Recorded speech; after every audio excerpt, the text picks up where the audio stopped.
لبيك اللهم لبيك لبيك لا شريك لك لبيك إن الحمد والنعمة لك والملك لا شريك لك لبيك اللهم لبيك. السلام علیکم ورحمۃ اللہ وبرکاتہ. نحمده ونصلي على رسوله الكريم. اما بعد فاعوذ باللہ من الشیطان الرجیم. بسم اللہ الرحمن الرحیم. رب اشرح لي صدری ويسر لي امری واحلل عقدۃ من لسانی یفقهوا قولی. حج تمتع کا ارادہ کرنے والے میقات سے لبیک عمرتن کہہ کر صرف عمرہ کی نیت کریں. حج تمتع کی نیت کیسے ہوگی؟ میقات سے صرف عمرہ کی نیت ہوگی، لیکن یہ حج کے مہینوں میں ہوگا. سفر حج کے مہینوں میں ہوگا، یعنی شوال، ذی القعدہ اور ذی الحج میں. لیکن میقات سے صرف عمرے کی نیت کریں گے. حج کی نیت سے احرام 8 ذی الحج کو پہنا جائے گا. ٹھیک ہے. انس رضی اللہ عنہ فرماتے ہیں کہ میں نے رسول اللہ صلی اللہ علیہ وسلم کو حج اور عمرہ دونوں کا اکٹھا احرام باندھتے ہوئے سنا. آپ فرما رہے تھے لبیک عمرتن و حجن. صحیح مسلم کی روایت ہے. آپ نے ایسا کیوں کیا؟ کیونکہ آپ کا حج قران تھا. تو اس سے پتہ یہ چلتا ہے کہ حج قران میں عمرے اور حج دونوں کی نیت کا احرام باندھا جائے گا، کیونکہ اس میں عمرہ کر کے احرام کھولتے نہیں، ایک ہی احرام سے باقی ریچولز بھی ادا کیے جاتے ہیں. اور حج افراد والے تو نیت کب کریں گے؟ حج جب شروع ہوگا، اور صرف حج ہی کی نیت کریں گے. حیض میں ہونے کے باوجود خواتین میقات سے عمرہ کے احرام کی نیت کریں گی. پاک ہیں یا نہیں، لیکن میقات پر ہی نیت کرنا ہوگی. عائشہ رضی اللہ تعالی عنہ بیان کرتی ہیں کہ اسماء بنت امیس نے شجرہ کے مقام پر ذوالحلیفہ میں محمد بن ابی بکر کو جنم دیا، تو رسول اللہ صلی اللہ علیہ وسلم نے حضرت ابو بکر کو حکم دیا کہ وہ انہیں غسل کر کے احرام باندھ لینے کا حکم دیں. احرام حیض اور نفاس دونوں حالتوں میں، یعنی ناپاکی کی حالت میں بھی باندھا جا سکتا ہے، اور وہ میقات سے ہی باندھنا ہوگا. ٹھیک ہے. تو میقات 2 طرح کی ہوتی ہے، میقات مکانی اور میقات زمانی. میقات کا مطلب کیا ہوتا ہے؟ اپوائنٹڈ پلیس یا اپوائنٹڈ ٹائم. بعض لوگ ان الفاظ کے ساتھ نیت کرتے ہیں، اللہم انی ارید الحج او العمرۃ فیسرہ لی وتقبلہ منی. یہ الفاظ مسنون نہیں ہیں، لیکن نبی صلی اللہ علیہ وسلم سے مسنون الفاظ کیا ہیں؟ لبیک عمرۃ و حجن، یا پھر لبیک عمرۃ. اور یہ الفاظ بلند آواز سے دہرائے جائیں گے، واضح، یعنی پروناؤنس کیے جائیں گے. اسی لیے جب ایک شخص نے حج بدل کی نیت اپنے بھائی کی طرف سے کی تو آپ نے اس کو اس سے روکا. جو ہی نیت ہوگی اس کے فوراً بعد تلبیہ پکارا جائے گا. تلبیہ کہتے ہیں لبیک پکارنا، لبیک کہنا. سہل بن سعد بیان کرتے ہیں کہ رسول اللہ صلی اللہ علیہ وسلم نے فرمایا جو تلبیہ کہنے والا لبیک پکارتا ہے تو اس کے دائیں بائیں دونوں طرف زمین کی انتہا تک سب پتھر، درخت اور اینٹ، ہر چیز اس کے ساتھ لبیک پکارتی ہے. ہمیں سنائی نہیں دیتی، لیکن اس وقت ان کی تسبیح لبیک ہوتی. کتنی فضیلت کی بات ہے کہ سب اس کا ساتھ دے رہے ہوتے ہیں. زمین و آسمان تو ویسے بھی اللہ کے فرما بردار ہیں، اللہ کی تسبیح کرتے ہیں. فیلنگز ایک دم چینج ہو جاتی، متاثر ہوئے بغیر رہ ہی نہیں سکتے آپ.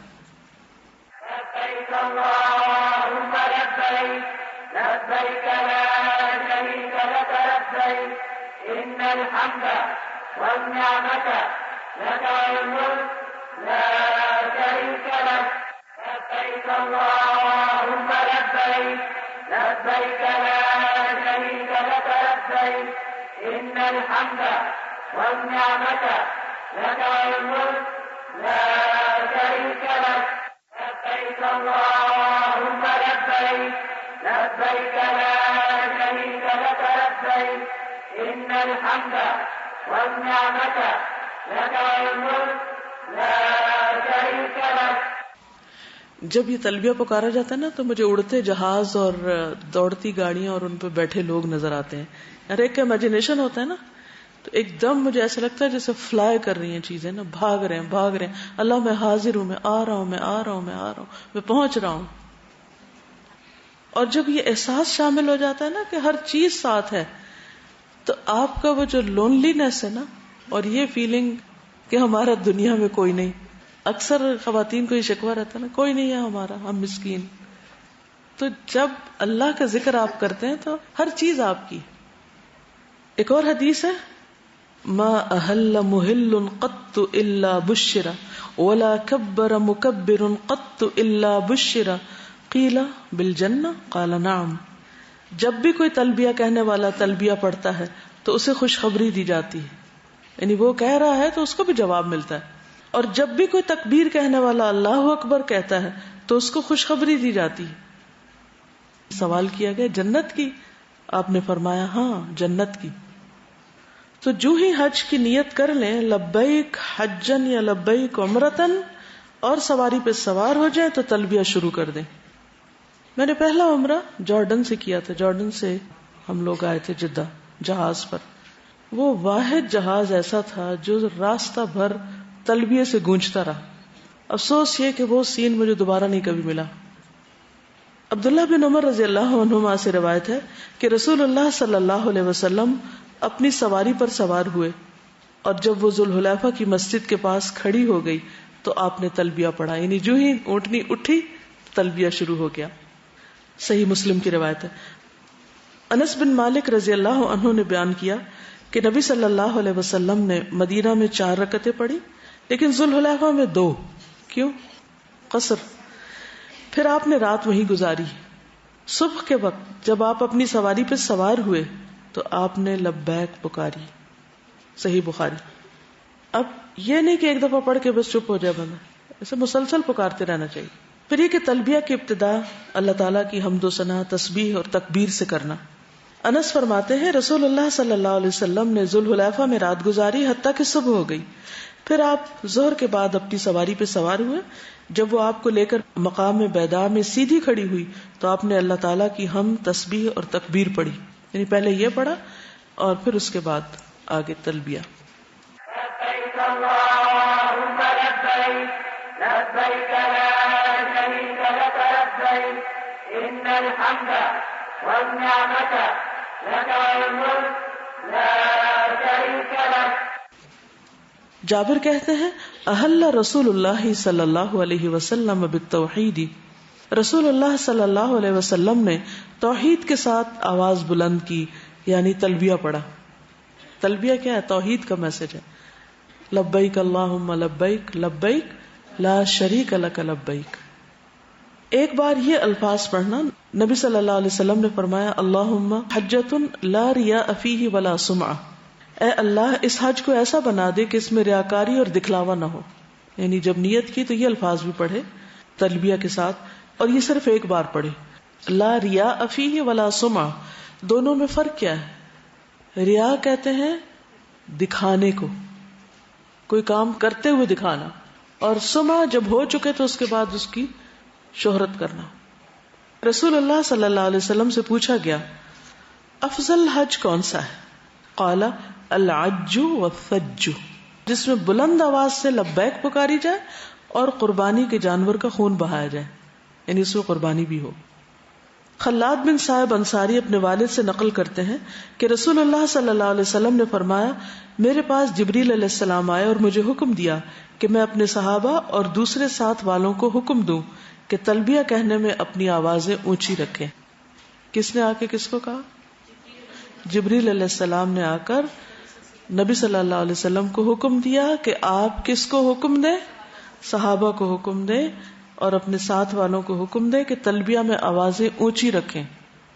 ابو ہریرہ سے مروی ہے اور یہ مسند احمد کی روایت ہے کہ نبی صلی اللہ علیہ وسلم نے فرمایا جبریل نے مجھے بلند آواز سے تلبیہ پڑھنے کا حکم دیا کیونکہ تلبیہ شاعر حج میں سے ہے. جب مرد بلند آواز سے تلبیہ پڑھ رہے ہوں تو عورتیں بھی ساتھ بلند آواز میں شریک ہو جائیں تو کوئی حرج نہیں, کیونکہ احادیث عام ہیں, مردوں کی تخصیص نہیں ہے. حضرت عائشہ اپنی آواز اتنی بلند کرتی کہ مرد سن لیتے، لیکن الگ عورتیں کہیں ایک طرف اکٹھے ہو کے نہیں اس طرح بلند آوازیں کریں، لیکن یہ کہ عموماً سواری میں بھی مرد اور عورتیں اکٹھے ہی ہوتے ہیں، یا کہیں سے گروپ جا رہا ہوتا ہے تو عورتیں اکیلی نہیں ہوتی، عموماً اکٹھے ہوتے ہیں، تو پھر جب مردوں کے ساتھ اور مرد بلند آواز سے پڑھنے تو عورتیں بھی ساتھ بلند آواز سے پڑھنے۔ ابو عطیہ کہتے ہیں میں نے حضرت عائشہ کو کہتے ہوئے سنا، میں جانتی ہوں کہ رسول اللہ صلی اللہ علیہ وسلم کی تلبیہ کیسی تھی۔ پھر اس کے بعد انہوں نے تلبیہ پڑھا، لبیک اللہم لبیک، یہ بخاری کی روایت۔ حضرت معاویہ جب لیلۃ النفر کو نکلے تو انہوں نے تلبیہ کی آواز سنی، انہوں نے پوچھا یہ کون ہیں؟ بتایا گیا حضرت عائشہ ہیں جنہوں نے تنعیم سے عمرہ کا احرام باندھا ہے، جنہوں نے تنعیم سے عمرہ کا احرام باندھا ہے۔ یہ بات جب حضرت عائشہ کو بتائی گئی تو انہوں نے فرمایا اگر یہ مجھ سے پوچھتے تو میں ان کو بتا دیتی کہ میں کون ہوں۔ مسنون الفاظ سب کو معلوم ہے، لبیک اللہم لبیک لبیک لا شریک لک لبیک ان الحمد والنعمت لک والملک لا شریک لک، صحیح بخاری کے الفاظ ہیں، میں حاضر ہوں اے اللہ، میں حاضر ہوں، میں حاضر ہوں، تیرا کوئی شریک نہیں، میں حاضر ہوں، بے شک ہر تعریف اور ہر نعمت اور ہر بادشاہت تیری ہی لیے ہے، تیرا کوئی شریک نہیں۔ ابن عمر تلبیہ کے ان کلمات میں یہ زیادہ کرتے تھے، یعنی اضافہ کرتے تھے، لبیک لبیک وسعدیک والخیر بیدیک لبیک والرغباء الیک والعمل، میں حاضر ہوں، میں حاضر ہوں، اور بار بار اطاعت کا اظہار کرتا ہوں کہ اللہ میں تیری بات مانتا ہوں، ساری بھلائی تیرے ہاتھ میں ہے، میں حاضر ہوں، اور رغبت اور عمل تیری طرف ہے، یعنی میری رغبت بھی تیری طرف ہے اور میرا عمل بھی تیرے لیے ہے۔ ابو ہریرہ سے روایت ہے کہ نبی صلی اللہ علیہ وسلم کے تلبیہ میں سے یہ بھی ہے لبیک الہ الحق، یعنی صرف ایک مخصوص چند الفاظ ہی نہیں ہے بلکہ تھوڑے تھوڑے اختلاف کے ساتھ مختلف الفاظ بھی آئے ہیں۔ لبیک الہ الحق، میں حاضر ہوں اے معبود برحق۔ جابر بن عبداللہ کا بیان ہے کہ لوگ ذل معارج اور اس طرح کے الفاظ زیادہ کرتے تھے، نبی صلی اللہ علیہ وسلم ان کو سنتے اور انہیں کچھ نہیں کہتے تھے، یعنی لبیک کے ساتھ اگر کوئی اپنی محبت سے چند الفاظ مزید بڑھا دیتا تو آپ کچھ نہیں کہتے تھے، اور جو کام آپ کے سامنے ہو اور آپ اس پر خاموشی اختیار کریں تقریری حدیث اس کو کہتے ہیں۔ ذل معارج کا کیا معنی ہے؟ اے بلندیوں والے، یہ سنن نبی داؤد کی روایت ہے، یعنی لبیک یا ذل معارج، لبیک یا ذل فواضل، اے فضیلتوں والے، اے بلندیوں والے، یعنی انسان ویسے بھی اللہ کو پیارے پیارے ناموں سے پکارتا ہے، اور جب اس راستے پر ہو تو اور بھی محبت میں اضافہ ہو جاتا ہے، تو پھر اللہ کے اور پیارے پیارے ناموں کے ساتھ اگر پکارا جائے تو کوئی حرج نہیں۔ محمد بن ابی بکر ثقفی سے روایت ہے کہ انہوں نے انس بن مالک سے پوچھا جبکہ وہ دونوں صبح کو منا سے عرفات جا رہے تھے، رسول اللہ صلی اللہ علیہ وسلم کے ساتھ آپ لوگ آج کے دن کس طرح کرتے تھے، یہ دن کیسے گزارتے تھے؟ انس نے بتایا کوئی ہم میں سے لبیک پکارتا، اس پر کوئی اعتراض نہ کرتا، کوئی تکبیر کہتا اور اس پر بھی کوئی انکار نہیں کرتا تھا، اللہ اکبر بھی پکارتے ہوئے جاتے تھے۔ اب سوال یہ پیدا ہوتا ہے کہ لبیک کب تک پکاری جائے گی اور کب ختم کر دینی چاہیے؟ مکہ تک کا سارا راستہ انسان جتنا چاہے تلبیہ پکارتا رہے۔ جب مکہ میں آپ داخل ہوں یا کسی بھی نئے شہر میں، بعض لوگ جدہ کی طرف سے جاتے ہیں، بعض کسی اور شہر کی طرف سے جاتے ہیں، تو نبی صلی اللہ علیہ وسلم کی یہ سنت یاد رکھیں۔ حدیث میں آتا ہے آپ جب کسی بستی میں داخل ہونے کا ارادہ کرتے تو تب تک نہ داخل ہوتے جب تک یہ الفاظ نہ کہہ لیتے۔ کون سے الفاظ ہیں؟ اللہم رب السماوات السبع وما اضلت ورب الارضین السبع وما اقلت ورب الریاح وما اذرت ورب الشیاطین وما اضلت انی اسألک خیرہا وخیر ما فیہا واعوذ بک من شرہا وشر ما فیہا۔ ٹھیک ہے؟ اے اللہ، 7 آسمانوں کے رب، ان چیزوں کے رب جن پر آسمانوں نے سایہ کیا ہوا ہے، اور 7 زمینوں کے رب، اور ان چیزوں کے جن کو ان زمینوں نے اٹھایا ہوا ہے، اور ہواؤں کے رب، اور ان چیزوں کے جن کو یہ ہوائیں اڑائی پھرتی ہیں، شیطانوں کے رب، اور ان مخلوقات کے جن کو شیطانوں نے گمراہ کیا ہے۔ میں تجھ سے اس بستی کی خیر اور جو کچھ اس میں اس کی خیر کا سوال کرتا ہوں. یعنی اس بستی میں جو بھی خیر ہے میں اس کا سوال کرتا ہوں, اور اس بستی کے شر سے اور جو کچھ اس میں ہے اس کے شر سے میں تیری پناہ چاہتا ہوں. یعنی بستی کے شر سے بھی اور بستی کے اندر جو کچھ ہے ان سب چیزوں کے شر سے.